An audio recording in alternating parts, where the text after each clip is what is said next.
வணக்கம் மக்களே, நான் உங்கள் கோடங்கி. தமிழ்நாடு அரசு கேபிளிலிருந்து முக்கியமான 3 சேனல்கள் இன்றைக்கு முடக்கப்பட்டிருக்கிறது. தாவேக அரசினுடைய தவறுகளை சுட்டிக்காட்டி அவருடைய அந்த பல்வேறு விஷயங்களை வெளிப்படையாக ஒளிபரப்பிய அந்த 3 சேனல்களும் இன்றைக்கு முடக்கப்பட்டிருக்கிறது என்பது கண்டனத்துக்குரிய செய்தியாக பார்க்கப்படுகிறது. நிச்சயமாக தாவேகாவுடைய ஆணவத்திற்கு விரைவில் முடிவு கட்டப்படும் தான் ரொம்ப தெளிவாக தெரிகிறது.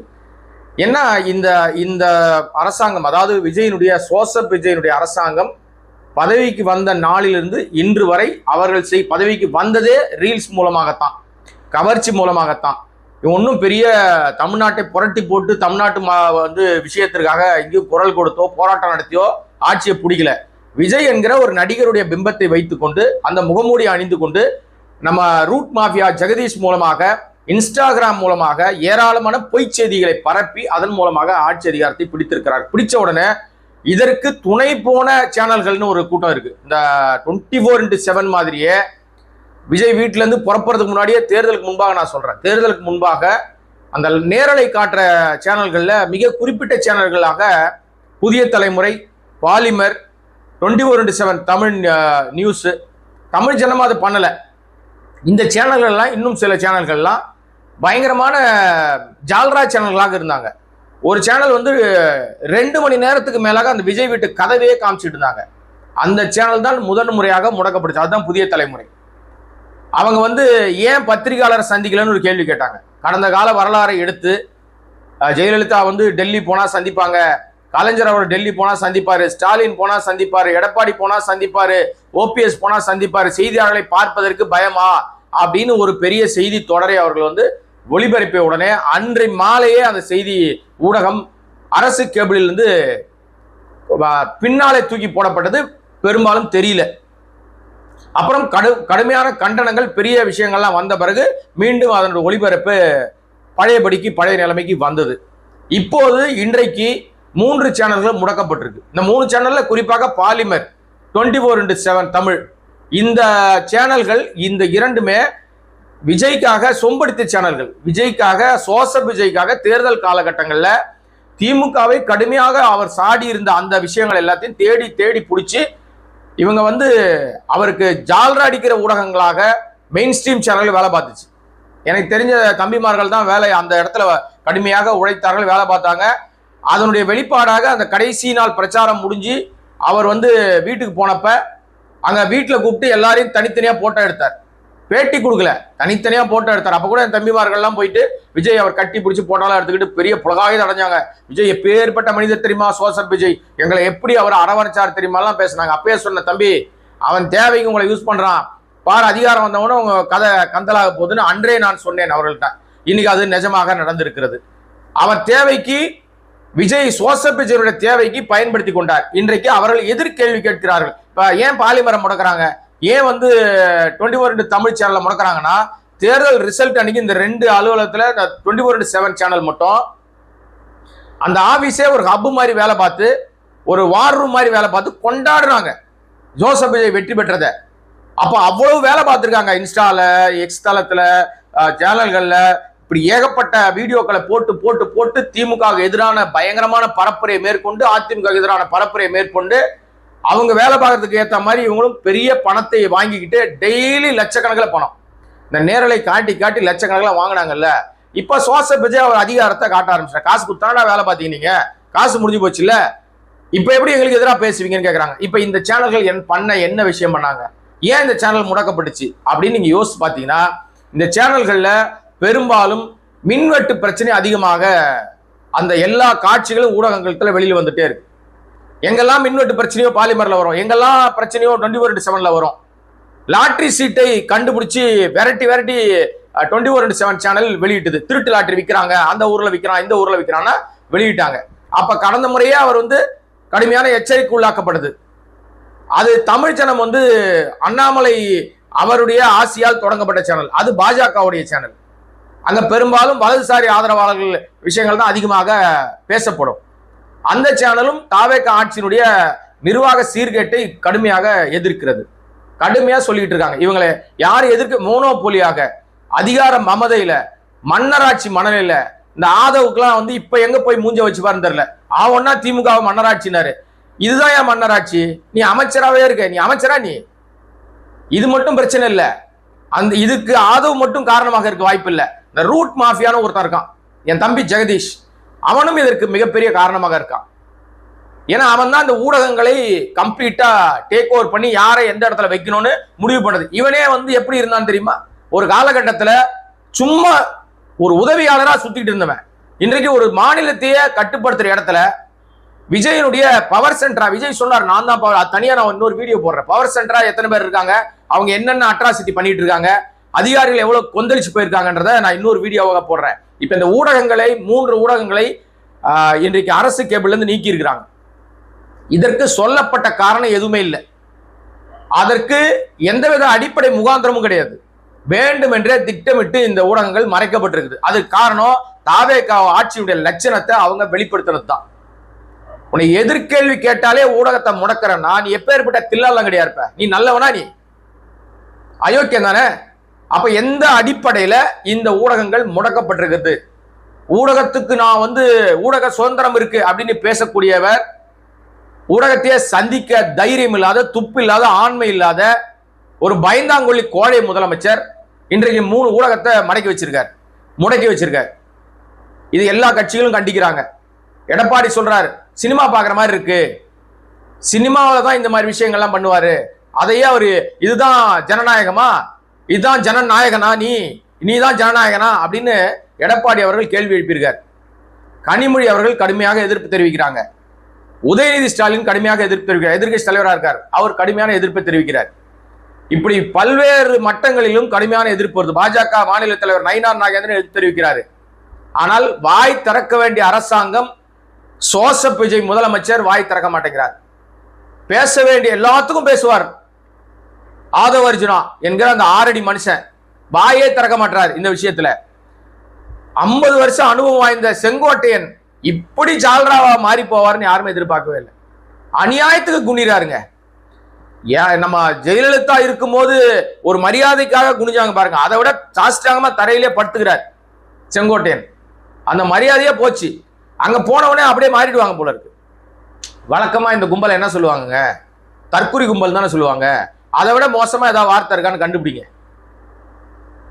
அந்த வார்த்தை தான் உங்களுக்கு பொருந்தும். ஏன்னா இவ்வளவு அட்ராசிட்டி, அடக்குமுறை என்பது, ஆணவத்தின் உச்சம் என்பது நிச்சயமாக வீழ்ச்சிக்கு வந்து அறிகுறியாக பார்க்கப்படுது. ஓவர் ஆட்டம் உடம்புக்கு ஆகாது. என்ன அடிப்படையில இந்த 3 ஊடகங்கள் முடக்கப்பட்டுச்சு? நீ முதல்ல புதிய தலைமுறை முடக்குனீங்க, கடும் எதிர்ப்பு, நைஸா வந்து திருப்பி கொடுத்துட்டீங்க. இப்ப 3 ஊடகங்கள் முடக்கப்பட்டு பல மணி நேரம் ஆயிடுச்சு. அரசு கேபிள்ல வரல, யூடியூப்ல மட்டும் தான் இருக்கு. வேறு எந்த கேபிளும் தெரியாத அளவுக்கு முடக்கப்படுகிறது. இதான் மாற்றமா? ஊடகங்களை முடக்கிறது, மிரட்டுறது, பயமுறுத்துறது தான் மாற்றமா? வாய்க்கிலேயே இன்னைக்கு வந்து சிங்கப்பெண்கள்ல பேசுனீங்களே, என்ன கிழின்னு கீச்சிங்களே வாய், இங்க இருந்து அது வரையும் போச்ச. இதுதான் உங்க லட்சணமா? ஆட்சி லட்சணமா? இதுக்குதான் வந்து உங்களை மக்கள் வந்து ஓட்டு போட்டாங்கன்னு நினைக்கிறீங்களா? நீங்க மக்கள் ஓட்டு போட்டு வரவே இல்லைங்க. இன்றைக்கு ஒரு நண்பர்கிட்ட பேசிட்டு இருந்தேன்.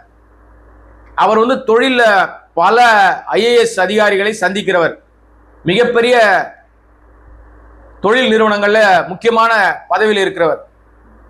அவர் சொல்லும்போது சொல்றார், சார் எனக்கு ஒரு சந்தேகம், நிச்சயமா வந்து மக்கள் ஓட்டு போட்டு வெற்றி பெறுவதற்கு வாய்ப்பே இல்லை சார். ஏன்னா அப்படி வந்து அவ்வளவு மோசமான ஒரு தோல்வியை வந்து ஸ்டாலின் அவர்களுக்கு கொடுக்க மாட்டாங்க. அதுவும் குறிப்பாக கொளத்தூர்ல அவர் தோல்வி அடைந்ததுதான் சந்தேகத்தினுடைய உச்சமாக இருக்கிறது. அதற்கு முழுக்க முழுக்க காரணம் ஏதோ மிஷின்ல திருட்டுத்தனம் பண்ணிருக்காங்களோ டவுட்டா இருக்கு சார். ஏன்னா நான் விசாரிக்கிற எல்லார்கிட்டையுமே, எனக்கு தெரிஞ்சு எங்க தொகுதியில் எல்லார்கிட்டையுமே விசாரிக்கும் போது எல்லாருமே வந்து திமுகவுக்கு உதயசூரன் ஓட்டு போட்டதா சொல்றாங்க. அப்ப எப்படி சார் யார் என்றே தெரியாத ஒரு நபர் ஜெயிப்பாரு? பல ஊர்களில் வேட்பாளரே தெரியாம ஜெயிக்கிறாங்க சார். ஏதோ ஒரு மிகப்பெரிய சதி வலையில தமிழ்நாடு சிக்கி இருக்கிறது. அதன் வெளிப்பாடாக தான் இந்த மிகப்பெரிய ஒரு தோல்வி அடைந்து அந்த சதிக்கு பலியாகி இருக்கிறார்கள் திமுக கூட்டணி கட்சியினர். திமுகவும் அந்த சதி வலையில சிக்கி மாண்டு போயிடுச்சு. இன்னைக்கு அவர்கள் மீண்டு எழுவதற்கான வேலையை செஞ்சுட்டு இருக்காங்க. பீனிக்ஸ் பறவையாக வருவேன்னு சொல்றாங்க அப்படின்னு வருத்தப்பட்டு சில விஷயங்கள் சொன்னார். உண்மைதான். இன்றைக்கு இந்த வெற்றி என்பது கவர்ச்சியினால் மட்டுமே கிடைத்த வெற்றி என்பதை தாண்டி வேறு ஏதோ ஒரு சதி திட்டம் ஒளிந்திருக்கிறது. அந்த சதி திட்டம் என்னன்னு விரைவில் வெளிச்சத்துக்கு வந்துடும். ஏன்னா எப்போது இந்த பாசிசம் பாயாசம்னு பேசினார்ல, பாயாசத்தை குறிச்சு முடிச்சாரு, பாசிசத்துக்கு எப்ப பேசுவாரு? ஆர்எஸ்எஸ்க்கு எதிராக, பாஜகவுக்கு எதிராக, மோடிக்கு எதிராக, அமித்ஷாக்கு எதிராக. நம்ம ஜோசப் விஜய் என்றைக்கு வாய் திறக்கிறாரோ அன்றைக்கு தான் அவர் மீதான நம்பகத்தன்மை இன்னைக்கு உருவாகும். வாய் திறக்கலனா அவர் பாசிசத்தினுடைய ஒரு அடிமைன்னு தெரிஞ்சுக்கலாம். நம்ம ஆர்எஸ்எஸ் அடிமைன்னு தெரிஞ்சுக்கலாம். திருப்பரங்குன்றம் பிரச்சனையில மேம்போக்குக்காக ஒரு வார்த்தையை சொல்லியிருக்காங்க. உண்மையிலேயே அந்த நாள் வரும்போது தான் இந்த லட்சணம் தெரியும். அது வரைக்கும் இந்த ஆட்சி இருக்குமா நமக்கு தெரியாது, அது வேற விஷயம். ஊடகங்கள் முடக்கப்பட்டது கண்டனத்துக்குரியது. இது போன்ற நடவடிக்கையை ஜோசப் விஜய் கைவிடணும். உங்களுக்கு துணிச்சல் இருந்தா மக்கள்கிட்ட போய் உங்களுடைய பிரச்சனைய நீங்க சொல்லுங்க. உங்களுக்கு என்ன பிரச்சனை இருக்கு? ஏன் மின்தடை ஏற்படுகிறது? நிர்வாக சீர்கேடு ஏன் நடக்குது? அந்த துறை அமைச்சர் வாய்க்கு வந்ததெல்லாம் அள்ளி விடுறார். நிர்மல்குமார் ஒரு நாளைக்கு ஒரு கதை சொல்றார். ஒவ்வொரு நாளும் முன்னாடி செந்தில் பாலாஜி ஒயர் அணில் கடிச்சிருச்சிங்க, அதனால கரண்ட் போயிருச்சுங்கன்னு சொன்னார். மின்தடைக்கு காரணம் சொன்னார். அந்த அணில்கள் தான் இன்னைக்கு வந்து உட்கார்ந்து இருக்குன்னு சொல்றாங்க, எல்லாரும் கிண்டல் அடிக்கிறாங்க இல்லையா? இப்ப அந்த நிர்மல்குமார் மின்துறை அமைச்சர் ஒரு நாளைக்கு ஒரு கதை சொல்லிட்டு இருக்காரு. முந்தைய ஆட்சியாளர்கள் சரியா வேலை செய்யலன்றாரு, கேபிள் திருடப்படுதுன்றாரு, பீஸ் போயரை புடிங்கிட்டான்றாரு, அது என்னது ஆர்டிஸ்க்கு திருடிட்டு போயிட்டான்றாரு, மறுபடியும் அந்த ஆர்டிஸ்ட் திரும்பி கிடைக்குதுன்றாரு. ஆனா அதுல டேட்டாஸ் பெருசா ஒன்னும் உபயோகமான டேட்டாலாம் இல்லைங்க அப்படின்றாரு. அப்புறம் ஏன் அந்த ஒரு நிகழ்வு நடக்குது? எதையோ மாற்றுவதற்காக, எதையோ மடை மாற்றுவதற்காக எதையும் இல்லைங்க. நிர்வாகம் கெட்டு போயிருக்கு. நிர்வாகத்தை நடத்த தெரியல.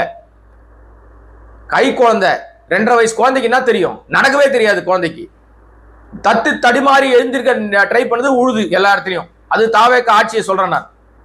ஆட்சி கட்சி ஆரம்பிச்சு 2.5 வருஷத்துல ஆட்சியை பிடிச்சிட்டாங்கல்ல, என்ன அனுபவம் இருக்கும்? யாருக்குமே அனுபவம் கிடையாது. அனுபவம் வாய்ந்த செங்கோட்டையன் உட்படவர்களும் சாஷ்டாங்கமா எனக்கு என்ன வம்புன்னு தலைகீழ ஊந்துட்டாங்க. ஆதவர்ஜன் ஆணவத்தின் உச்சத்துல இருக்கார்.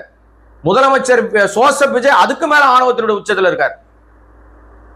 ஆனா இதெல்லாம் எடுபடாதுங்க. இந்த ஊடகத்தை முடக்கும் செயலை நிச்சயமாக ஜோசப் விஜய் கைவிடணும். இந்த 3 சேனல்கள் அரசு கேபிளிலிருந்து முடக்கப்பட்டதற்கு கடுமையான கண்டனம் ஒரு பத்திரிகையாளராக தெரிவிப்பதோடு உடனடியாக அதை மீண்டும் அந்த சேனல்கள் செயலில் இறங்குவதற்கான அனுமதி வந்து கொடுக்கப்படணும். இல்லைன்னா ரொம்ப கஷ்டங்க. ஆட்சி வந்து நாட்கள் எண்ணப்பட்டுக்கிட்டு இருக்கு. ஆணவத்தில் ஆடாதீங்க. மக்கள் எல்லாத்தையும் பார்த்துட்டு இருக்காங்க. உங்க அதிகார மட்டம் ரொம்ப நாளைக்கு செல்லுபடி ஆகாது. கடைசியில எந்த மக்கள் கிட்ட போய் நின்று கவர்ச்சி பேசி ஏமாத்தி மயக்கிறீங்களோ அதே மக்கள் ஓட விட்டுருவாங்க உங்களை. அது நிச்சயம் விரைவில் நடக்கும். ஆகவே இந்த சேனல்கள் முடக்கத்திற்கு கடுமையான கண்டனம், நம்முடைய கண்டனம். அது இல்லாம இந்த சேனல்களும் இதை தாண்டி இருக்கிற மற்ற சேனல்களும் நியாயமா பேசுங்க. ஒருவர் வருகிறாருன்னா ஜால்ரா அடிக்காதீங்க. ஜால்ரா அடிச்ச சேனல்களுக்கு கெதி என்னாச்சு பாத்தீங்களா? இந்த சேனல்லாம் அப்படி ஜால்ரா அடிச்ச சேனல் உன்னை தவிர தமிழ் ஜனம் மட்டும் அந்த வேலையை செய்யல. மற்றபடி புதிய தலைமையா இருக்கட்டும், 24/7 தமிழா இருக்கட்டும், அல்லது பாலிமரா இருக்கட்டும், அப்படியே விஜய்க்கு சொம்ப தூக்கின்னு போனாங்க. சொம்பு இல்ல, குடத்துமே தூக்கிட்டு போனாங்க. டெய்லி புகழ்ந்து தள்ளுறாங்க. 24 hours காமிச்சுனே இருந்தாங்க நேரலைய. என்னாச்சு? இதுதான் விஜயனுடைய இன்னொரு முகம். ஒரிஜினலாவே விஜய் வந்து ஹீரோ கிடையாது, வில்ல. அதுவும் நல்ல வில்லெல்லாம் கிடையாது, பழிவாங்கிற வில்ல. எங்கேயாவது மனமகிழ்ச்சியான ஒரு விஷயத்தை அவர்கிட்ட இருந்து நம்ம ஆட்சியில வந்து உட்கார்ந்த 10ஆம் தேதி இன்னைக்கு வரைக்கும் எதிர்பார்த்தோமா, தெரிஞ்சுக்கிட்டோமா? எந்த மீட்டிங்லயாவது ஒரு மகிழ்ச்சியான ஒரு முகத்தை, முதலமைச்சர் முகத்தை பார்க்க முடியுதா? ஆகவே இந்த உடனடியாக இந்த 3 சேனல்களும் மீண்டும் ஒளிபரப்பை தொடர வேண்டும். அதற்கு இந்த தாவேக அரசாங்கம் உடனடி நடவடிக்கை எடுக்கணும். நம்முடைய சேனலை தொடர்ந்து பார்த்து கொண்டிருக்கிற அன்பு நண்பர்களே, எல்லா நேரங்களிலும் நமக்கும் இது போன்ற பல்வேறு எதிர்ப்புகள் வரத்தான் செய்யுது. ஆனா ஒன்னே ஒண்ணுங்க, எப்படி என்ன வந்தாலும் மீண்டும் இந்த கோடங்கி வாய்ஸ் உங்களுக்கு செயல்பட்டு கொண்டே இருக்கும். என்ன நடந்தாலும் மீண்டும் பல வழிகளில் நம்ம வந்துட்டே தான் இருப்போம். ஆக உங்களுடைய ஆதரவும், உங்களுடைய அனுசரணையும், உங்களுடைய சப்ஸ்கிரிப்ஷனும் மட்டும்தான் இந்த சேனலை அடுத்த கட்டத்துக்கு நகர்த்துகிற விஷயமாக பார்க்கப்படும். நம்முடைய குரல் எப்போதும் எதிரொலித்துக் கொண்டே இருக்கும். மீண்டும் சந்திக்கிறேன். நன்றி, வணக்கம்.